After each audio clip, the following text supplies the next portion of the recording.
राधे राधे दोस्तों, स्वागत है आपका हमारे चैनल पर। दोस्तों, हमने पिछले वीडियो में बात की थी 4 राशियों के बारे में, मेष, वृष, मिथुन और कर्क राशि के बारे में, कि देवगुरु बृहस्पति जब 2 जून 2026 को उच्च के हो जाएंगे, कर्क राशि में प्रवेश कर जाएंगे तो क्या प्रभाव पड़ेगा।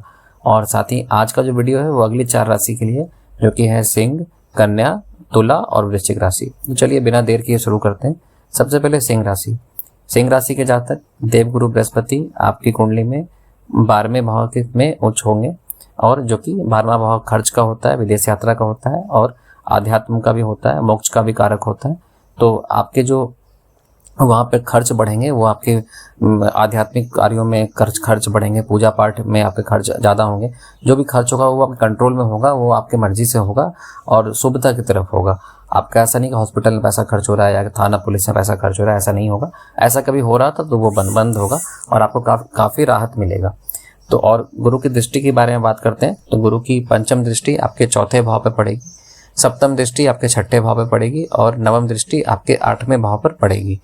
तो गुरु की जब पंचम दृष्टि आपके 4थे भाव पे पड़ेगी तो आपको प्रॉपर्टी का लाभ मिल सकता है, घर परिवार में सुख बढ़ेगा, माता का स्वास्थ्य अच्छा होगा। 6ठे भाव पे पड़ना गुरु की 7वीं दृष्टि आपके शत्रुओं पे आपको विजय दिलाएगा, पुराने रोगों में राहत मिलेगा। कोई बहुत लंबे समय से बीमारी चली आ रही है तो वो बीमारी में आपको राहत मिलेगी। और गुरु की 9वीं दृष्टि आपके 8वें भाव पे मिलेगी तो अचानक धन लाभ होगा, पैटर्नल प्रॉपर्टी मिलने का आपको चांसेस है। और रुके हुए काम, जो कि काम पूरे गर्त में चले गए थे, मतलब पाताल में चले गए थे काम, जो लग रहा था कि नहीं होगा, जीवन पूरा फंसा हुआ था, तो वो काम आपका होगा। विदेश यात्रा या विदेश से जुड़े कामों में सफलता मिलने के योग बन रहे हैं, कोई प्रोजेक्ट भी मिल सकता है और आध्यात्मिक रुचि बढ़ेगी।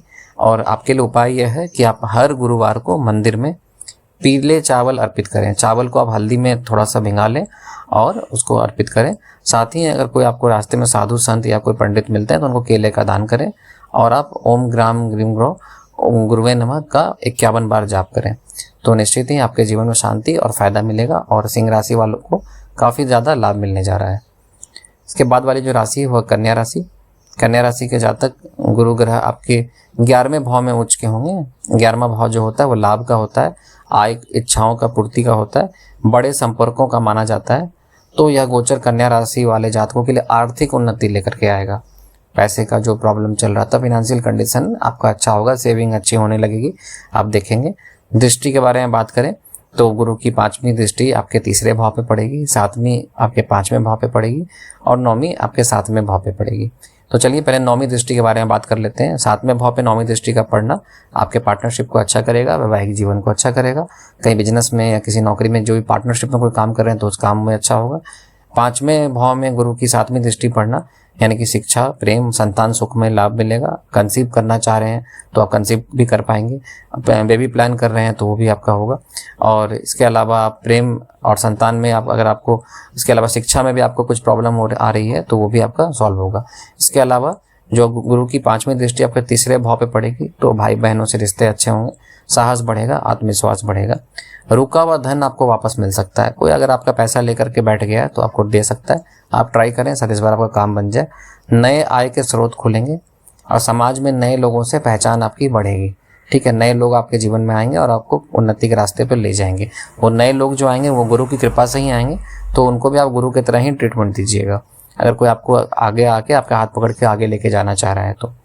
और आपके लिए उपाय क्या है कि आप गुरुवार के दिन किसी गरीब विद्यार्थियों को या किसी स्कूल में अगर आप किताब का दान करें और इसके साथ ही केसर का तिलक लगाएं। प्रत्येक गुरुवार के दिन आप हल्दी में हल्का केसर मिला लें और गंगा जल से उसको भिंगा लें और उसके बाद अपने माथे पर आप लगाएं। और भगवान विष्णु को पीले फूल की माला भी आप अर्पित कर सकते हैं, सूरजमुखी का फूल भी आप अर्पित कर सकते हैं। चने की दाल आप पक्षियों को खिलाएं। आप चाहें तो इसमें से कोई एक ही उपाय कर लें, चाहे तो आप 4 उपाय कर सकते हैं, आपको फायदा होगा। इसके बाद जो राशि है तुला राशि। तुला राशि एक देवगुरु दैत्य गुरु शुक्राचार्य की राशि होती है। तो इधर देवगुरु हैं, उधर दैत्य गुरु, तो हैं तो अपोजिट, पर आपको यहाँ पे फायदा ही होगा, क्योंकि गुरु कभी भी किसी भी गुरु का सम्मान ही करते हैं, अपमान नहीं करते हैं। तो उसमें गुरु 10वें भाव में उच्च के होंगे। 10वें भाव आपके पिता का भाव होता है, आपका करियर का भाव होता है, नौकरी व्यवसाय का भाव होता है। तो करियर में आपको अपार सफलता देखने के लिए मिलेगी। पिता के साथ संबंध अच्छे होंगे, सौभाग्य से अगर आपके पिताजी जीवित हैं संबंध अच्छे होंगे, उनका स्वास्थ्य भी अच्छा होगा। और यहाँ पे आपके करियर में खास करके बड़ी सफलता लेकर के आ रहा है। आप करियर को लेके जो भी आपको प्रॉब्लम था, जिनका भी लग्न तुला लग्न के जो व्यक्ति हैं वो देखेंगे कि अचानक उनको मतलब सफलता मिल रही है, अचानक उनको ऑफर आने शुरू हो जाएंगे। दृष्टि की बात करें तो गुरु की 5वीं दृष्टि आपके धन भाव यानी दूसरे भाव पे पड़ेगी, और अब जो कि आपके वाणी का भी भाव है, आपकी बोली भी लोग, वाणी भी लोग सुनना चाहेंगे, आपके बात से संतुष्ट होंगे, कन्विंस होंगे।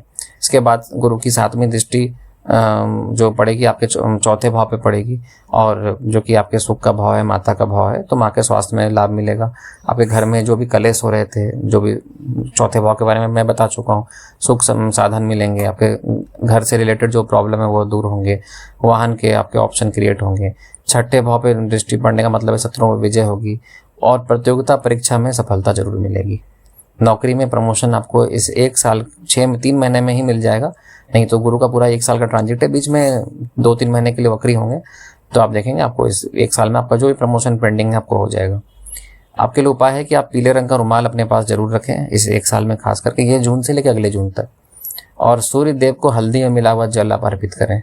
आपके लिए यही 2 उपाय है, और बाकी आप विष्णु सहस्त्र नाम का जाप कर सकते हैं, हनुमान चालीसा का जाप करें, ज़्यादा अच्छा है। तो ये तो उपाय सबके लिए है, पर आपके लिए स्पेशली ये दोनों उपाय हैं जो मैंने ऊपर बताया, मैं इसको डिस्क्रिप्शन में भी लिख दूंगा। वृश्चिक राशि के जातक, जो कि मंगल की राशि है और देवगुरु के मित्र ग्रह में आते हैं मंगल, तो यहाँ पर आपके गुरु 9वें भाव में उच्च के होंगे, जो भाग्य का स्थान है। गुरु जहाँ पे बैठेंगे वहाँ पे अगर उनके मन के लायक राशि होगी तो वहाँ को भी, उस जगह को भी वो अच्छा कर देते हैं, तो भाग्य आपका चमक जाएगा, ठीक है। और आपके जीवन में जो भी भाग्य से रिलेटेड टूटा हुआ भाग्य था, 99 का फेर लगना, अंतिम समय काम अटकना, ये सब पे आपको राहत मिलेगा। इसके साथ ही गुरु की दृष्टि की बात करें तो 5वीं दृष्टि आपके प्रथम भाव पे पड़ेगी, जो कि आपका लग्न का भाव है, और आपके व्यक्तित्व को मजबूत करेगी, आत्मविश्वास को बढ़ाएगी, आपका चेहरा निखर के सामने आएगा, लोग आपको फेस के रूप में यूज करेंगे, आपको ब्रांड के रूप में यूज करेंगे, कहीं भी प्रेजेंटेशन वगैरह में भी आपको लोग आगे करेंगे, तो कहीं ना कहीं आपको ये फायदा मिलेगा। 7वीं दृष्टि आपके तीसरे भाव पे पड़ेगी, तो कॉन्फिडेंस बढ़ाएगा आपका, आपको मेहनत का फल मिलेगा। 9वीं दृष्टि आपके 5वें भाव पे पड़ेगी। 5वां भाव संतान, प्रेम, शिक्षा का होता है, तो मैं जैसे बताया हूँ कि अगर आप कंसीव करना चाह रहे हैं, बेबी प्लान करना चाह रहे हैं, और शिक्षा में दिक्कत हो रहा है, प्रेम में दिक्कत हो रहा है, तो इस सब में आपको राहत मिलेगा। धार्मिक यात्रा आपको निश्चित ही आपको गुरु करवाएंगे, योग बन चुके हैं, और भाग्य का साथ मिलेगा, और रुके हुए कार्य बहुत तेजी से पूरे होंगे आपको लगेगा भी नहीं कि इतना जल्दी कैसे हो गया। आपके लिए उपाय है कि गुरुवार के दिन पीपल के पेड़ में हल्दी मिला जल आप चढ़ाएं, और मंदिर में पीले फल का आप दान करें। केला है, गर्मियों का मौसम में आम का सीजन है, आप आम भी दान कर सकते हैं। और इसके बाद आप अपने शिक्षक का, अपने गुरुजनों का निश्चित ही आशीर्वाद लें। अगर आप स्कूल कॉलेज में पढ़ रहे हैं तो कभी किसी शिक्षक का अपमान नहीं करें, अपमान करेंगे तो आपको उल्टा असर मिलेगा। आप उनका आशीर्वाद लें, उनके पैर छुएं, नहीं तो घर में किसी को गुरु माने, अपनी माँ पापा को आप गुरु मान सकते हैं, किसी भगवान को आप गुरु मान सकते हैं, तो आप उनका सम्मान करें। आपके जीवन में देखिएगा कैसे शुभता और उच्चता आपके जीवन को छुएगी, और आपको बहुत जल्दी तरक्की मिलेगी। तो इसके साथ ही आज का वीडियो मैं समाप्त कर रहा हूँ। नेक्स्ट वीडियो में मैं मकर और कुंभ राशि के लिए लेके आऊँगा, तो तब तक देखते रहिए हमारा वीडियो। राधे राधे, जय सिया राम।